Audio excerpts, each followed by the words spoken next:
I find happiness in sharing love. I really treat the love as a resource that is never depleted. So sharing my love with people, with the cows in the Goshala, with the trees in the forest, with the water, this is the recharge. It's like a two-way stream all the time. I don't feel like there's energy flowing out of me and then one day it will finish and no. I feel that there's all the time energy flowing out and energy flowing in. Welcome to episode 17 of the Future is Beautiful podcast. I'm your host, Amisha. We have some exciting news this week, which is that we've given the website a revamp. You can see it at www.thefutureisbeautiful.co. Can you please share it today with 10 friends who will be inspired by the interviews? We've had a spot of bother with our microphones, which we believe got damaged whilst travelling earlier this year. We're replacing these for future interviews. If you can support us with this by becoming a patron, visit our website and click on Community and Support to find out how. For this week's episode, we're back in Auroville, India, and we're off the grid, where my guest is Aviram Rozin, the founder and director of Sadhana Forest. This is one of the projects we'll be visiting during our pilgrimage to Tamil Nadu in January 2019 for those joining Misha, Varmusa and myself. Misha has spent time volunteering and living in the forest. For more information on the retreat to India we're hosting, visit www.amisha.co.uk. Globally, there are 133 million malnourished people living in arid areas who have private land but are not using it to grow food due to lack of water and agricultural knowledge. Aviram joined Auroville in 2002 with his wife Yorit and daughter Osha. In 2003, they started Sadhana Forest, a reforestation project on 70 acres of degraded land. Sadhana Forest is dedicated to sustainable living in all of its aspects, from construction with local and natural materials, to solar and human-powered energy, a vegan organic diet, dry composting toilets, and much more. Over the years, Sadhana Forest has grown to be an international volunteer-based project focused on creating long-term food security through environmental restoration. Sadhana Forest trains local people in India, Haiti and Kenya in the use of water-saving irrigation techniques and provides them with free seedlings to plant drought-resistant indigenous food-bearing trees around their homes. These indigenous food forests are well protected from cutting and animal grazing by their owners. Sadhana Forest won third prize at the Humanitarian Water and Food Awards in Denmark 2010. Every year, the organisation's India, Haiti and Kenya centres host and train a total of over 1,500 volunteers, students and interns from around 50 countries. Since 2016, Aviram is a member of the Global Restoration Council, constituted by the World Resources Institute in Washington, D.C., and since 2017, he's a member of the board of the Foundation for World Education and the advisory board of the Sustainable Living Lab in Switzerland. In this conversation, we discuss creating a life and community off the grid, why reforestation is important, and how to live compassionately with each other. Join us in the forest amongst the birdsong. I hope that you enjoy this conversation. Welcome to The Future is Beautiful, with me, your host, Amisha Gadiali. On this show, we explore the weave between politics, spirituality, creativity, and sustainability. Every one of us has ideas and personal experiences to share that can lead us to a brighter future. Despite the challenges we face as a global community, or the pressures that we meet in our daily lives, when we stop and dare to dream, to ask ourselves the big questions and to share what we are already doing, we create the future that we wish to wake up for. That future is beautiful. I'm delighted today to be joined by Aviram. We're here in Sadhana Forest, which is just outside of Auroville, part of the Auroville community. And we're here sitting in a beautiful structure, like a treehouse kind of hut on stilts. And it feels so peaceful here. Just as I entered, I've been here before, but as I entered, my energy shifted immediately. I felt the peace and the intention of this place, and had a beautiful experience at lunch, the way that the meals are shared here. And so already I want to thank you for creating this place, and for, it really feels like a place where anyone that comes can really just drop into themselves and drop into a sense of peace and connection. Thank you. You're welcome. Thank you. Can you start by sharing what are the principles that you feel that Sadhana Forest represents? So there are many principles, but the sort of the common thread between them is compassion. The idea is to act compassionately, to design everything in a way that would express compassion. This meditation hut in which you are now is designed from local and natural materials from this area. It's a compassionate design towards the environment that we're in. The food that we're eating is vegan organic food, which is compassion towards animals and the land, the soil, the nonviolent communication between the people, the fact that we try to accept each other as we are rather than changing each other. The energy that we use, which is renewable energy, 100% renewable energy, we're off the grid here. The gift economy, in which we try to express kindness and compassion rather than, ask for something in return for everything that we give and condition everything. So unschooling is compassion towards children. So all these things are around compassion. Yeah. Beautiful. And you can feel it. That's the feeling that is in the space. And it's something that I'm really interested in. Like, how do you design for an experience that is, and it feels like it's when the intention is aligned through everything, through all levels of how something is created, then that feeling emerges. Absolutely. It's you have to hold the vision on one hand and at the same time also dive into the details. Because I'll give you a small example. You want to create a community. But when you design the electrical system of a place, you design also the community aspect. Because if you give light to every hut, people in the evening would stay in their hut. If you give light only in the main hut, like the tribal fire, of our ancestors, everybody would come to where the light is. This is human nature. So everybody would spend time together. So there's a lot of attention to detail. It's not enough to have an intention. It's a prerequisite, but it's not enough. You have to have attention to detail of how you design the place so that it would really create this human unity, this compassion.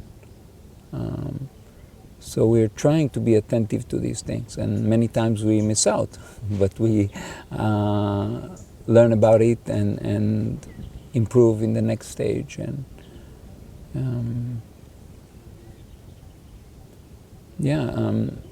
how to source materials compassionately. So we purchased granite pillars that are from a mine, but we didn't know that in this mine they use explosives in order to extract the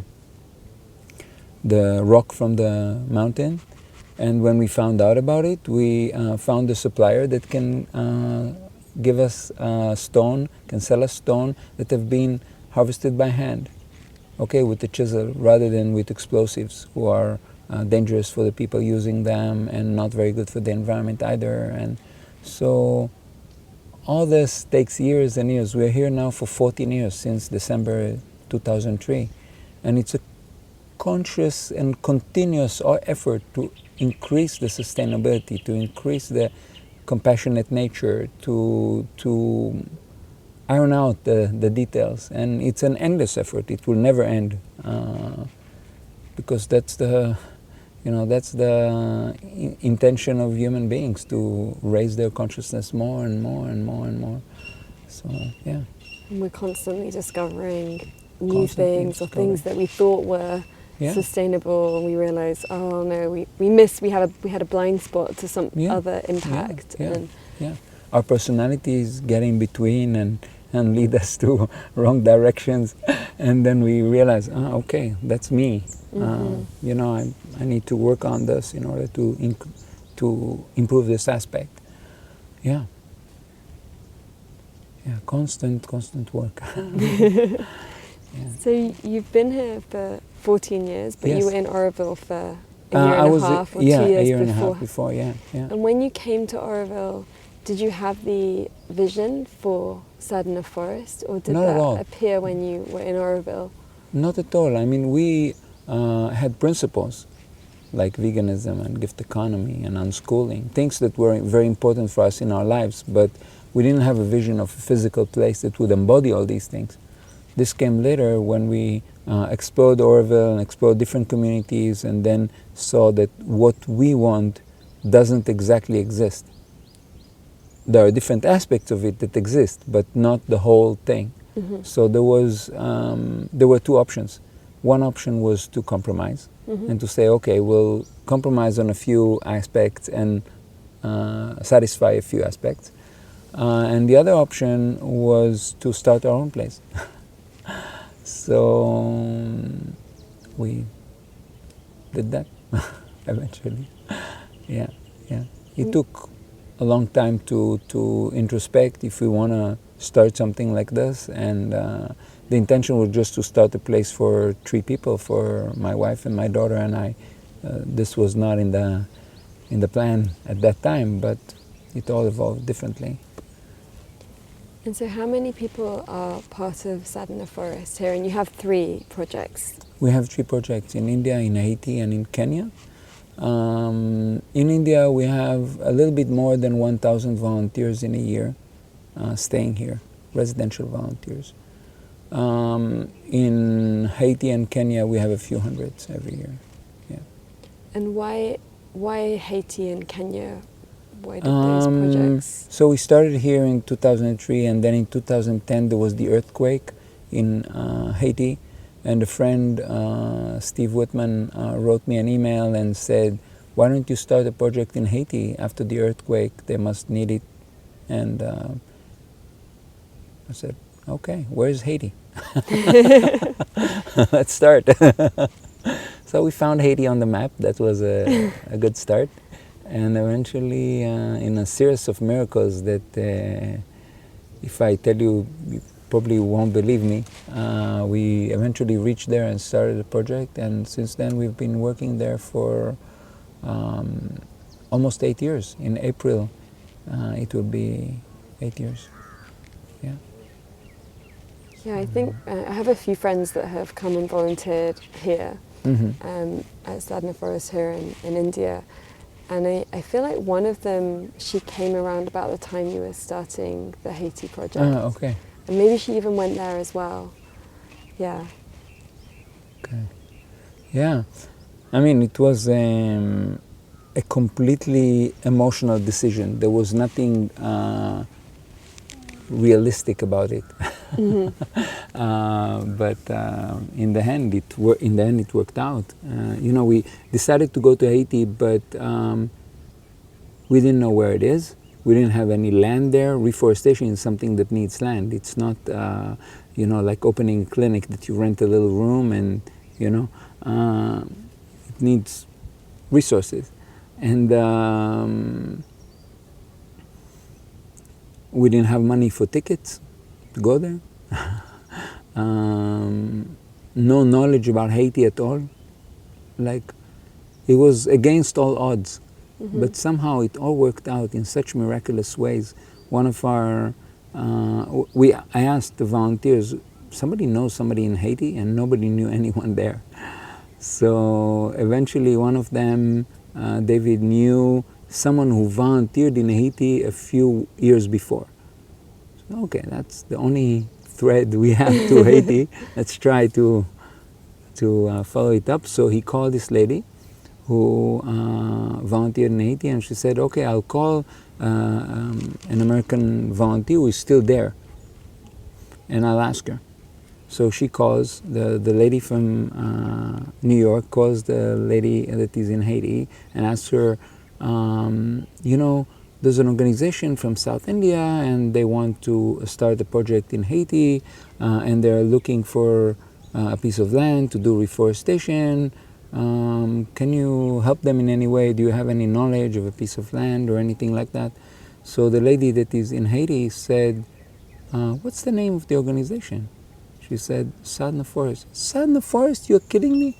I had New Year's dinner with Yorit and Aviram just 2 months ago. Yeah? She had dinner with us on the first day of 2010, and the earthquake was on the 12th of Jan. Yeah? So it was fresh in her memory. She said, okay, Sadhana Forest, I love what they're doing. We have 3 pieces of land. Our organization will let them use them as long as they need, and then they can find their own solution. And she helped us a lot in the beginning. So everything just, flew. And then we didn't have money to go there, but on a Friday tour, one of the participants asked me, what are your future plans of Sadhana Forest? Do you have any future plans? And I said, yeah, we're gonna go to Haiti. And she said, can I help you in any way? Is there something I can do for this? And I said, yeah, we don't have money for tickets. Maybe you know someone who's willing to donate. And she said, okay, talk to me after the tour. So I come to her and she says, how much are the tickets? And I say, $10,000. She takes out a checkbook, $10,000, finished. Beautiful. So it was all, like divine intervention, and everything just was like this, just smoothly going, and within 1.5 months we were in Haiti. Yeah, so. In Kenya. And that's the story of Sadhana Forest. I mean, all along, a series of unexplained miracles. In Kenya happened in the same way. And Kenya happened, actually, the same lady that helped us get the land in Haiti worked also for her organization in Kenya. So after she saw what we did in Haiti for a few years, she said, why don't you start another one in Kenya? That could be a fantastic place. And I said, no, I'm not sure, I don't know, it's too early to start another project. And so just 1.5 years after we started in Haiti. And then I came back to India. This was in Haiti. We had this conversation in Haiti. I came back to India, and a few days later I meet a woman who says, you have to start this project in Kenya. I said, oh God. This is starting to be dangerous. Like literally, oh God, okay. Yeah. And then a week later, another woman, a third woman, comes and says, this would be ideal in Kenya. I said, okay, that's a sign already. So we started researching Kenya, and we started a project there. So we started going to Kenya and exploring and registering the organization and buying the land and all this. And then in 2014, May 2014, we actually started the project physically in Samburu County in North Kenya. So we work with a wonderful tribe called Samburu, lovely people. We're very happy with this project. Very, very happy. How would you explain Sadhana Forest to people that have never heard of it? So some of our listeners this will be their first meeting with the project.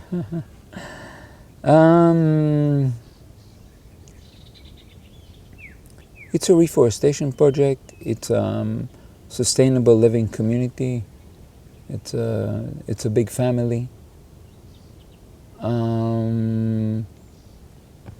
It's volunteer-based, which is very important. We are all volunteers. Nobody gets a salary here. And people are working like full-time for years. So that's a very important aspect of the project because it gives it a completely different flavor than other organizations.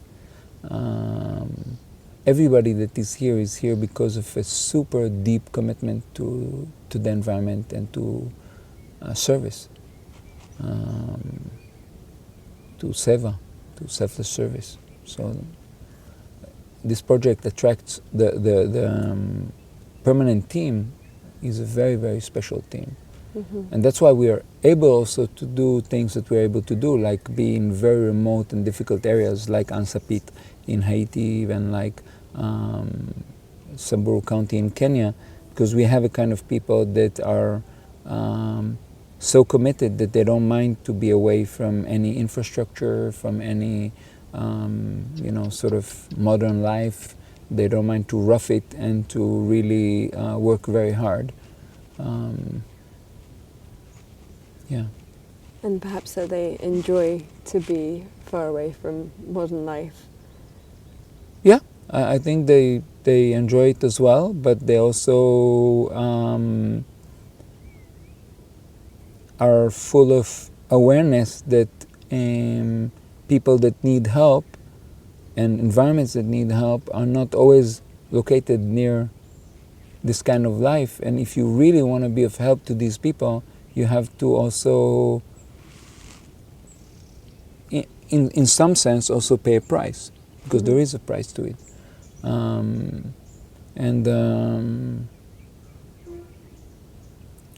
Yeah.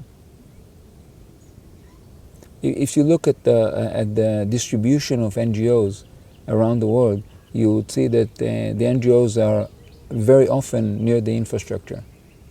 You take Nepal, for instance, most of the NGOs are in the Kathmandu Valley, whereas the poorest people of Nepal don't live in the Kathmandu Valley. They live in western Nepal and other places, far western Nepal. So it's difficult to find the people that would go to very, very isolated areas and commit to be there for years, voluntarily. It's not trivial. So here in India, it feels like there's a lot of international volunteers, perhaps more so than Indian volunteers, or maybe it's half and half. Maybe the times I've been here. It depends on if you're talking about the long-term team or the short-term team. So the long-term team, I would say 50-60% Indian. The short-term, depending on season. In the winter season, you would have a lot of foreigners. In the summer, you would have more people from India. There would be less foreigners because of the heat and other. So it's not vacation, all kinds of things. Yeah. And in Kenya and Haiti? In Kenya and Haiti, there are fewer international volunteers. Some local volunteers. We have some employees as well, local employees. It's also changing a lot according to the popularity of these countries as tourist destinations or security challenges. When there's a travel warning to a specific country, people don't come, then they realize, oh, maybe it's not so dangerous. They follow up or they write us an email, they understand what's the situation, they maybe change their decision. So it's changing. And we had elections in Kenya last year, so that was that brought a lot of instability and people came less, but now many more people are coming to Kenya. So yeah. Your wife, Yorit, was telling me at lunch a really beautiful story. She read me from her book, the first story in the book, which is about I suppose the thing that unites us all as humans, going to the toilet early in the morning and sitting on the toilet and being amazed at the fact that this is a real forest and that there are trees everywhere. And it makes it hard to believe that one day there was nothing here and that this has all been created. And I wondered if you could share with us some insights, maybe some of the scientific insights around why reforestation is important? I'm not much of a scientist, but I'll share with you my insights from living on the land for many years and just observing nature. I think the wonder that Yorit talked about is the wonder of natural regeneration.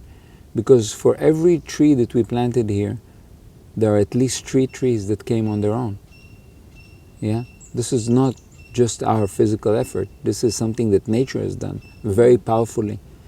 It has done it through the water conservation efforts. So we've done water conservation efforts trying to keep the water on the land, keep the water from running off down slopes. And then with that, with the water standing, there came birds and rodents and brought seeds, and humidity in the soil increased, and more species came and diversity increased. And there's a sort of a tipping point, you know, there's a succession, and then there's like, it just, at one point we just saw it just explodes. And the trees are just growing so much faster, and the soil is fully covered, and it's just happening. It's so beautiful. People that come here after, you know, 5 or 10 years or even more, they're just shocked by how it evolved, you know. And here you can see it. You can see the impact of this in terms of the temperature, the color of the place completely changed. When we came here, it looked like the moon. It was so whitish, you know. I could walk here in a very dark night without a flashlight. Because the moon, even the weakest moon light would reflect from the soil, and my way would be completely lit. Now the soil is so dark that there's no reflection from the soil. So, because there's topsoil, there wasn't topsoil here. So it's a completely different place. And yeah, sometimes it's difficult for me to remember how it looked like, you know, because it's so different. It's like I moved to another place. I know I'm in the same place, but I feel like I moved to somewhere else, like I flew to somewhere else. Yeah.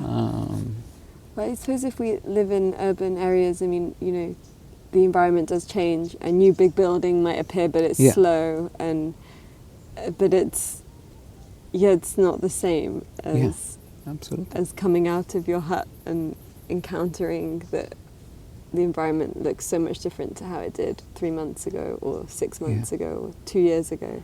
Yeah, and every day you see a little change. You see another thing flowering, another patch of land that is sort of regenerating, that was sort of slow but now is picking up. Another species that is suddenly there, that you say, where did this come from? We didn't plant this. You know, I don't even know what it is. It just came with somebody flying in. So yeah, the work is done by many. You know, the volunteers think, oh, we're doing this, but no, we're not doing this. And do you grow a lot of food here as well?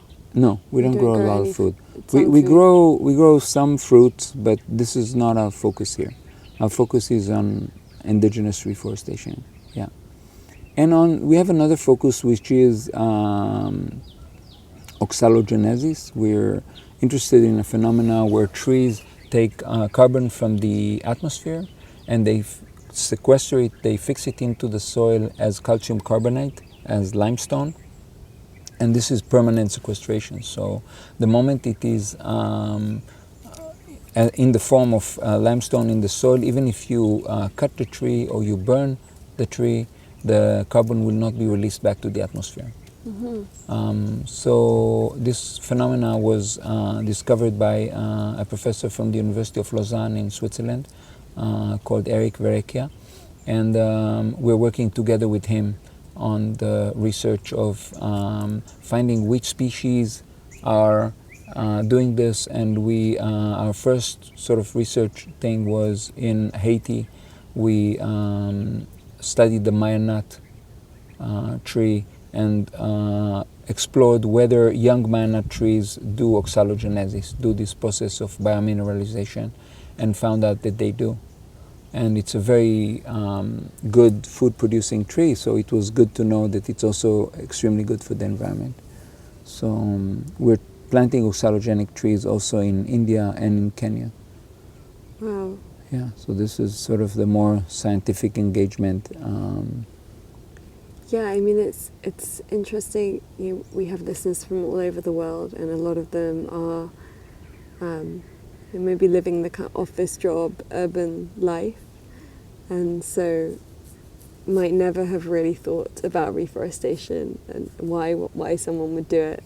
And so it's always nice to share the basics as well. Yeah.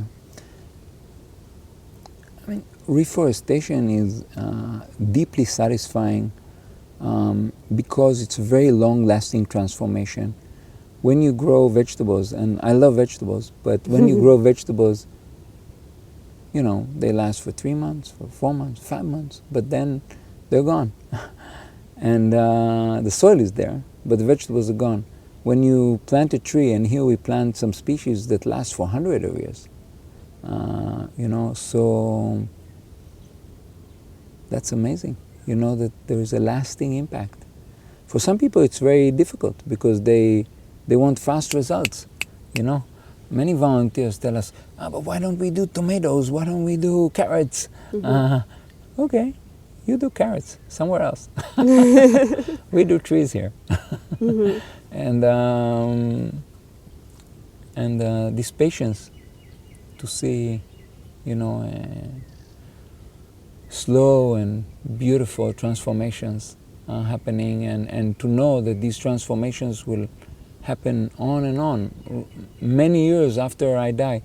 We plant trees here that will not reach their full size in my lifetime, maybe in my daughter's lifetime they would reach it. So it's fantastic. Just thinking about it, in 200 years, somebody would sit in Sadhana Forest under a lepisantes tree, mm-hmm. and would, you know, just enjoy the shade and the soft soil, and walking on the leaves, making little noises, and so many trees around them, and so many mammals around them, and you know, that makes me so happy. It's beautiful. Beautiful vision that in 200 years that would be like 5 generations down. Yeah. And they wouldn't know that, you know, I was involved in this, and it doesn't matter, you know. It doesn't matter who did it. What matters is that it exists, you know. We don't know who planted, you know, whatever. It's funny because when we came to Samburu in Kenya, people argued that man cannot plant a forest. It's only God creates forest. They've never seen a man-made forest, because all their forests are pristine forests that were there much before, you know, their grandparents were born. So, but apparently, people can contribute to this together in conjunction with nature. Yeah. One of the most powerful experiences when you come in is the sense of a community and the sense of sustainable living, and that there is, if you're a guest, there's education, or a new volunteer, there's education everywhere, like just showing, oh, this is a different way of doing something that you do all the time, whether it's go to the toilet, or whether it's wash your hands, or do your washing up. Like, these very simple things have all been designed in a way that is environmentally sustainable for this environment, but also that sparks are like, oh, okay, so I must be actually using a lot of water in the way that I'm doing this at home, or I must be, you know. Yeah. Can you share some of the features of life at Sadhana Forest? Yeah, I just have to tell you something before that, regarding that there are different ways to do everything. That sometimes people ask me, what do you do? And I don't have much time to answer them, so I tell them I confuse people. So, and that's very, very true, because when people come here, they're confused. They're exposed to so many things, as you said, like a dry composting toilet, where you separate the solids and the liquids, and you put sawdust instead of water, and you know, when you explain it to people, it makes perfect sense to them, but they never thought about it. I used to take people to the toilets of Sadhana Forest and ask them, what is the largest transportation system in the world? And they said, oh, trains, planes. I said, no, sewage. We're using huge amounts of water over a vast number of kilometers, more than any transportation system, to take clean water and flood our poo to somewhere else. Mm-hmm. Just unbelievable, you know. So when you explain to people, say, oh yeah, it doesn't make any sense to use clean water for this. We can make compost. But so, yeah,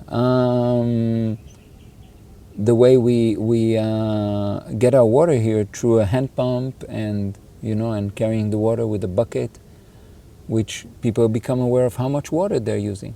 Mm-hmm. Because most people, if you ask them how much water have you used yesterday, they have absolutely no idea.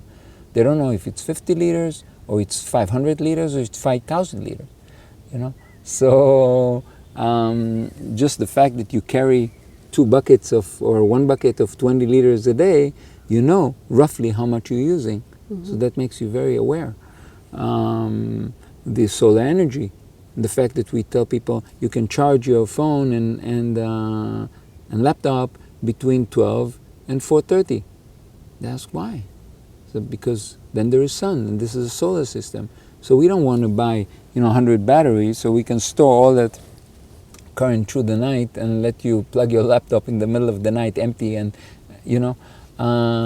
So just being aware of, oh, I'm consuming power, but it's coming from somewhere. Where is that somewhere? Mm-hmm. Usually it's some power plant that is very far away that we don't even know where it is or what it's powered by. But here it's very tangible. You go to the solar panels and you have a shift to turn the solar panels to the direction of the sun. So yeah, the vegan food, you know, it's many people have never ate vegan meal in their lives. Mm-hmm. Many. And they start thinking, oh, okay, it's not so bad. Many of them, after 2-3 weeks, they say, oh, I feel so much healthier, my skin is so much better, I feel so much lighter, I feel so much less tired after meals. Mm-hmm. I have this heaviness of eating, you know, animal proteins, milk and meat, and yeah. So they get to experience these things for themselves when they come here. Yeah. And sometimes they think, oh, it's wonderful, I would like to live like this the rest of my life. And sometimes they think, oh God, I want to go back. And they're like, I'm glad I don't have to carry buckets of water anymore. Yeah. Just turn the tap. And that's also okay, Comes you know. from magic. Yeah. It's an experience, and you take from this experience what you can at this moment. Mm-hmm. But maybe 2 years from now, you'll be able to take something completely else. And people come here. Just today, I talked to one of our volunteers who's 4th time here. And every time he comes from America, he comes here and gets something else, you know. Another family came today from Gujarat also, you know. Every time they come and they take something. Mm. So that's wonderful. You don't have to swallow it all in one meal. Yeah, and this time they brought their kids and their grandkids. Yeah.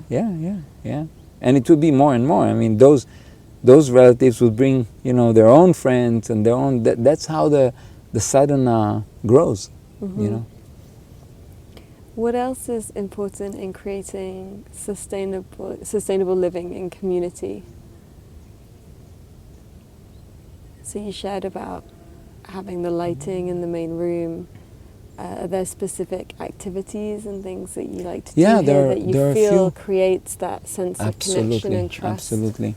Because it's a difficult thing having people coming in from all over the world, taking away their comforts of the lifestyle that they're used to. And so obviously that in itself can trigger a whole load of fear or discomfort. And then... But for a very short time. Mm-hmm. So really, most people would... For many people, it's not difficult. Mm-hmm. I'm surprised, but for many people, it's not difficult. For some people, it's difficult, but for most of them, it's difficult for a very short time, like, maybe maximum of 24 hours mm-hmm. or 48 hours max, mm-hmm. because they get used to it very fast. And there's something in nature that is so healing that, the difficulty goes away and another thing kicks in, the healing kicks in. And the acceptance of the people. So we have a few sort of things that are happening on a weekly basis. One is the sharing circle, in which we just sit and share what we feel. And you don't have to share, only if you want to share. And nobody reacts to what you say. It's they just listen empathically, and that's it.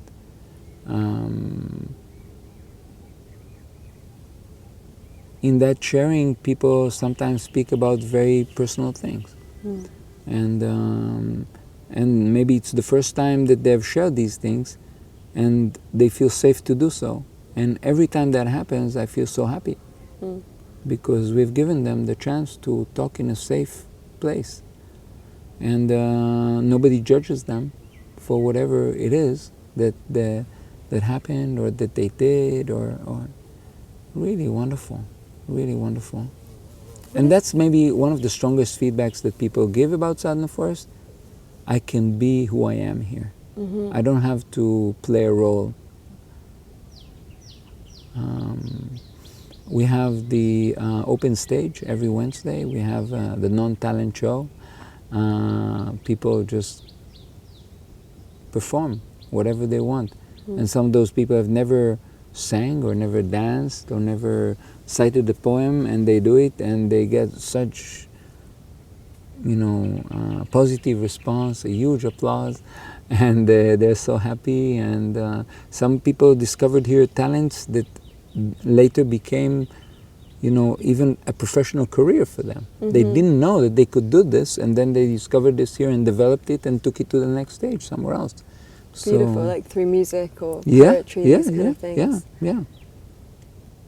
People that didn't know that they had a beautiful voice because they never dared to sing outside of their shower, Mm-hmm. So. And do you feel like those sharing circles help to create that safe space where then in the open mic, like, people will come outwards because of the experience that they have in the sharing circles? I think it's part of it. I think part of it is the vegan food and the fact that it reduces, I would say, aggression, mm-hmm. and makes you calmer, and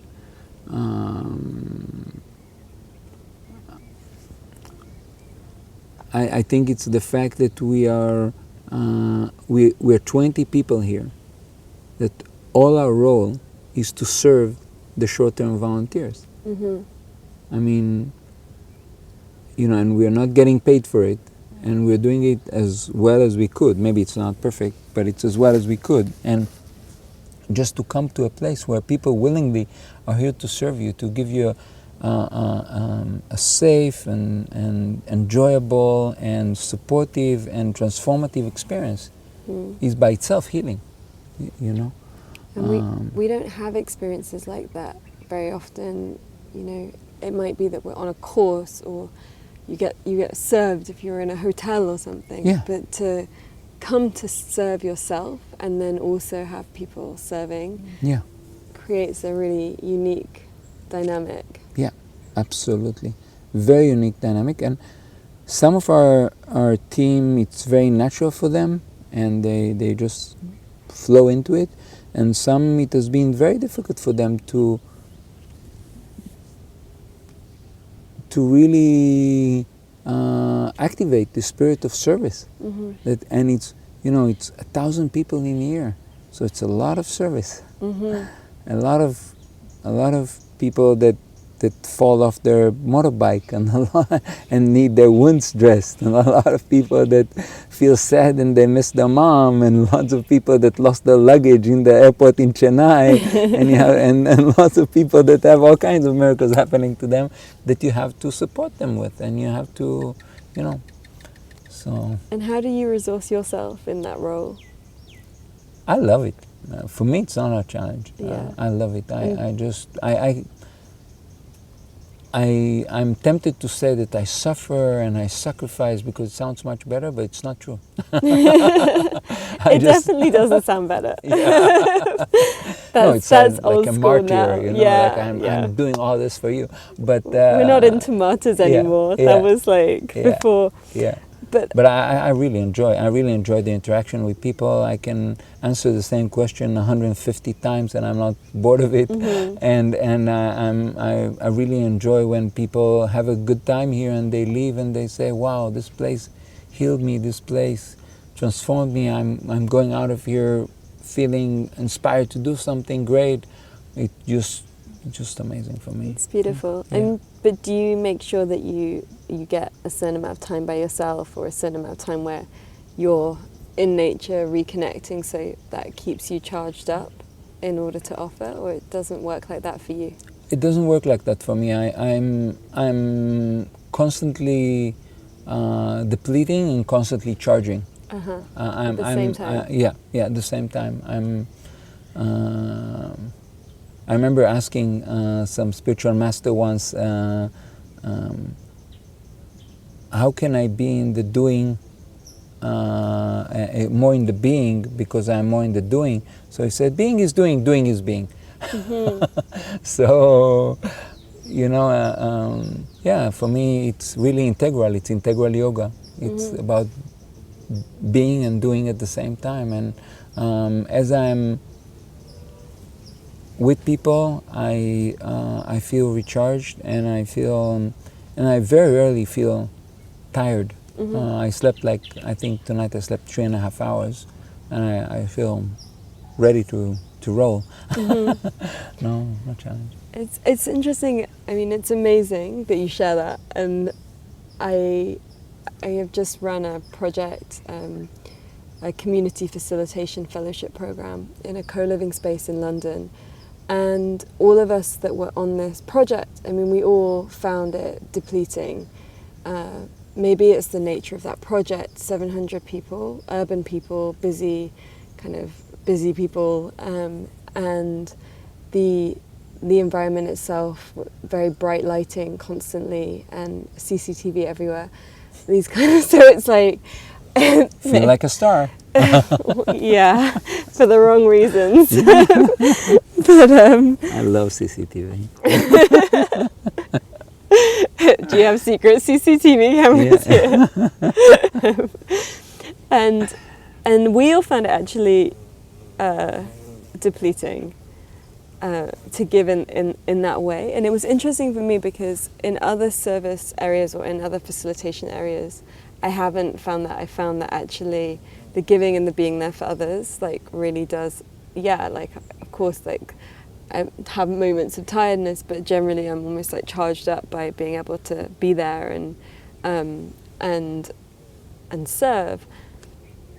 But have you found, I mean, it's difficult because this isn't your experience, but have you found from maybe any of the other staff that some of them have found it more difficult to hold that space?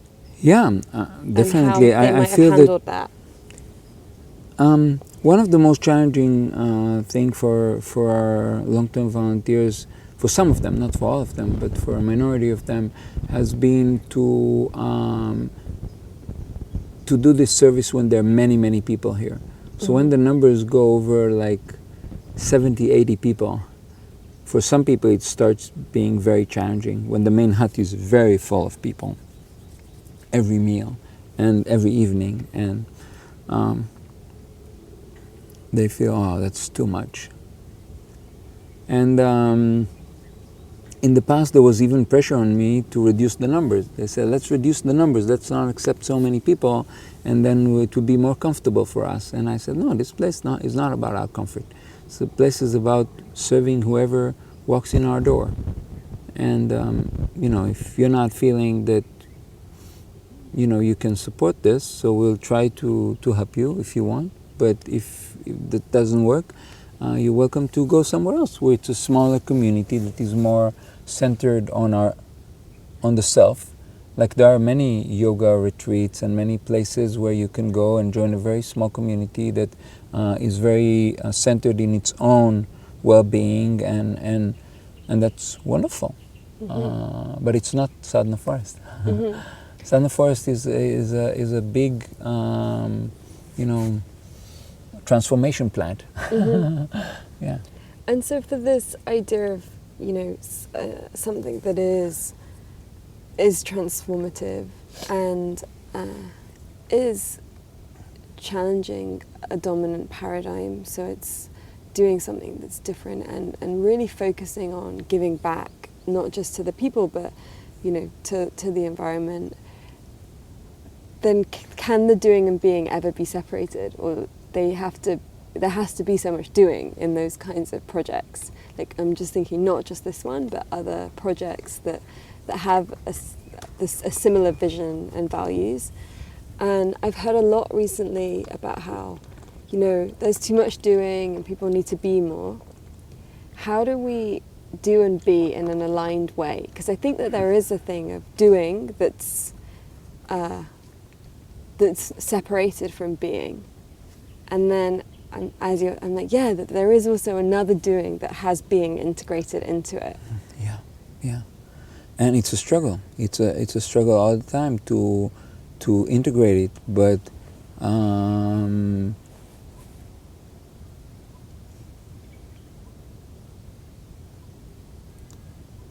I find happiness in sharing love, you know, in sharing my love with people.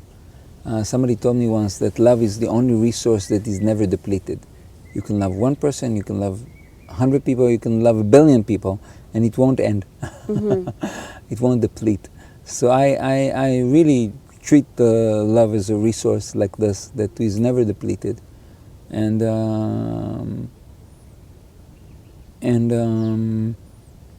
so sharing my love with people, with the cows in the Goshala, with the trees in the forest, with the water in the dam, is just, this is the recharge. Mm-hmm. You know, this is the recharge. It's like a two-way stream all the time. I don't feel like there's energy flowing out of me, and then one day it will finish and no. I feel that there's all the time energy flowing out and energy flowing in. Or flying in. So, yeah, it's... flying in, swimming out. Yeah, exactly. And actually... Sometimes I feel overcharged, you know what I mean? I feel like I'm like, woo, like flowing, like really almost hyperactive in the sense of like I have so much energy. And it's not in times that I've taken a nap. Mm-hmm. It's in times that I've worked really hard, and now I feel full of energy to do more, and the creativity is coming sometimes after a very long day of physical and mental work and emotional work. You know, I get an idea, okay, let's do this, and you know, and I start writing on the computer in the night, and the morning I share it with people. It's, yeah, I think that when you find something that is really your cause, like your call, then there's less depletion. And so a kind of burning out sort of feeling, or, you know, like getting supercharged but then feeling like you're going to crash at some point, do you feel like that only happens if it's not something that's fully aligned to who you are? I think it calls for awareness. I think the physical abilities are limiting factors. Mm-hmm. And we have to accept the fact that our bodies are aging, and maybe things that I could do 30 years ago I can't do now. And On the mental level, I don't feel it's very valid, but on the physical level, yeah, I feel that now I have to pace myself. I'm 53 this year, and yeah, I can't dig with a crowbar like I could 14 years ago, but I can to some extent, and I can do other things that maybe I couldn't do 14 years ago. So being aware of my physical limitations is definitely a learning that I've gone through. And not always in the easy way. Yeah. And then perhaps with the mental, it's just that all of these things are love. So whether it's compassion or it's like just knowing that it's not going to run out. Yeah, yeah, never going to run out. Never going to run out. And when people feel loved, they're so happy. They're so thankful. They're so and being around happy, thankful people is so fun, so much fun, you know. Yeah. So it's that's also a level of recharge. Yeah. Yeah, I think it's interesting because I think part of what made this other project so difficult was that it was all formulated in like KPIs. So, you know, KPIs are key performance indicators in a company, okay. like, so, you know, for building community. Okay. And it's like, well, how can you... So there was this intense pressure, and then also this intense sense that we were putting in our hearts and it was never enough. And I think that was actually what created a feeling of burnout, was that it wasn't in a space of love and of gratitude. It was in a space of whatever we did was never enough, and so then that would create those feelings. And it's just interesting that just shifting that on both the inner but also in how you create a space or a project, creating it in a way where there is so much space for gratitude and for honouring each other. Yeah, for me, one of the things I realized, even before Sadhana Forest, but even more in Sadhana Forest in the last years, that the only one that I can maybe change, is myself.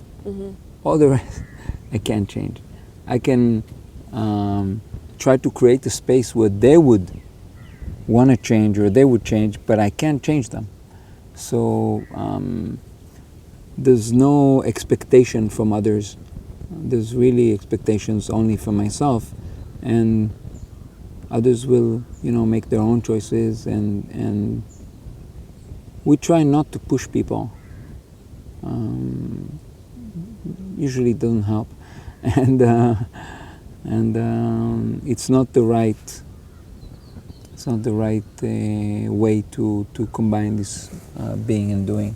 If you push too much in the doing, then the recharge doesn't happen fast enough, and you're depleting people, and then they're not happy. And I must admit, it's a challenge with my personality, because I'm a very perfectionist. I like things to be done really well, and it took me a while to understand that, it doesn't work like that. Life is imperfect, and I'm imperfect, and we have to live with what there is, to strive for perfection, but not to chase it in a way that is unhealthy. And not to hold on to it. Yeah. And actually allowing for something more perfect than we might have imagined, because something might come in that completely surprises us. Absolutely. If there's space. The art of letting go. What is it that you're most excited about that's happening at Sadhana Forest these days? The University of Compassion. This is our newest project, and just started on the 2nd of February 2018 and ending tomorrow. And it's fantastic. It's just like, it's a dream come true for me. something that I always wanted to do, and it will be 1 month on, 1 month off now, onwards. The idea is to bring compassion to the forefront of human thinking. Say compassion is an important value to use when you're making a decision, when you're designing something, when you're thinking about something. And both in your personal life and in your professional life. And so the first course went really well. People are super happy, giving great feedback. And we're looking forward to start the next one. And how is the course? It's how does one learn through this journey? It's very much designed by the participants themselves. There are 3 facilitators which answer the needs of the participants, whatever they want to explore in terms of compassion, whatever they need information about. We established a little library about compassion. The facilitators themselves have different backgrounds that they can share. The participants are doing individual projects that explore compassion in an area that is important for them. So it's very natural learning. It's not like a set and rigid curriculum. And people love it. And yeah, I'm looking forward to continue this project, but also to enlarge it. We would like one day to be a registered college of compassion, and maybe a university of compassion on like a big scale. And yeah, and nowhere better than India to do this. So we're Why happy. do you say nowhere better than India? Because so many of these ideas came from India, you know, like Ahimsa and others. So we're happy that it's happening here, you know, fed by the roots of the culture here, by the roots of spirituality here. And yeah, it's only right that it would, you know, the University of Compassion would be located here. And yeah, we're happy about it. And you and your wife have Israeli roots. Do you feel like you might want to create a project in Israel one day? I don't think so. No. No, I mean, Israel is a fine country, a nice country. I enjoyed living there for many years, and I like it very much, but I don't feel the need to do a project there. Actually, there are many other places that attract me much more than Israel. I personally don't feel very inclined, but maybe one day, I don't know. Yeah, I like moving on. I'm less a nostalgic person, sense of, oh, let's go back. No, I go forward, not back. Does growing up in Israel, has that informed a lot of who you are and what you've brought to this project? You know, I don't know. I never grew up somewhere else, so I don't know. But I imagine, like everything that I went through in life, influenced, and things that I went through in Israel, like, you know, growing up there and the army service and living there as an adult, definitely influenced me. But yeah, it's a question I really can't answer. I remember there's a book for children that says that if I don't like a child saying, I don't like rice, I wonder if I would be born in China if I would like rice. You know, it's an unanswered question. I don't know. Yeah.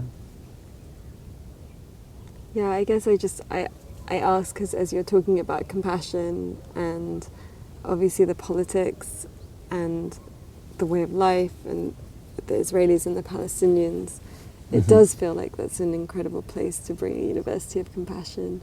Absolutely, absolutely. But there's so many others. I mean, there intertribal conflicts and inter-country conflicts all over the world, and look what's going on in Syria now. I mean, so many other places. Yeah. You know, I think this work is not small enough for Sadhana Forest, you know what I mean? Mm-hmm. There are many people that have to do this work, and I'm sure there'll be people that will be, you know, inspired to do this in Israel. I don't personally feel like this, but I would be happy to support anyone that wants to do it in Israel and needs an insight, or yeah.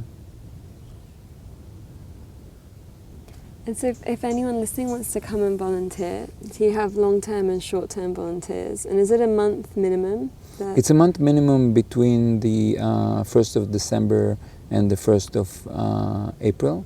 Mm-hmm. But other than that, it's always 2 weeks. Yeah.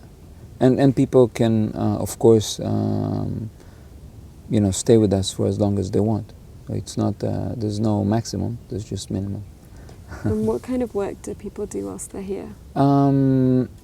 We do a lot of work in the forest, like tree planting, tree care, water conservation. We do a lot of work inside the community, like taking care of the ground here and cooking and maintaining the dry composting toilets and taking care of the animals in the Goshala. And we have a huge project called Sadhana Forest Children's Land with local Tamil children. So many people are busy with that. So yeah, there are many things to do. No scarcity of work. Amazing. And so there's something for everyone, even if they're not really and strong, or if they can do something. We had volunteers. Lighter hands. At the moment, we have a volunteer going to give birth here. I don't know if you've seen a pregnant lady here at lunch. So she's just ready. She looks ready. So she'll give birth here in 2 months. And we had, I think our oldest volunteer was 78 years old. So we're open for the whole range. We had a blind volunteer here. On the 18th of March, we're going to have a volunteer who is paralyzed in a wheelchair, a quadriplegic. So we're open for anyone, and everyone has something to do here, something to give here. Mm-hmm. We once had a grandma here, an elder lady from North India, and she was physically very challenged, but she had an amazing smile. And she used to sit in the main hut all day and just smile at people. And people were so happy. They would just go to her and smile back to her.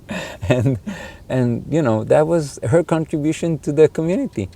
She didn't know English. She was talking Hindi, so those who knew Hindi could talk to her. And the others would just enjoy her radiation, you know, from all the love that she could share and all the depth that she could share from her life through her look. So that was beautiful. So everyone comes here and they find their role. Yeah, they find their role, yeah. Beautiful. So it's sadhanaforest.org?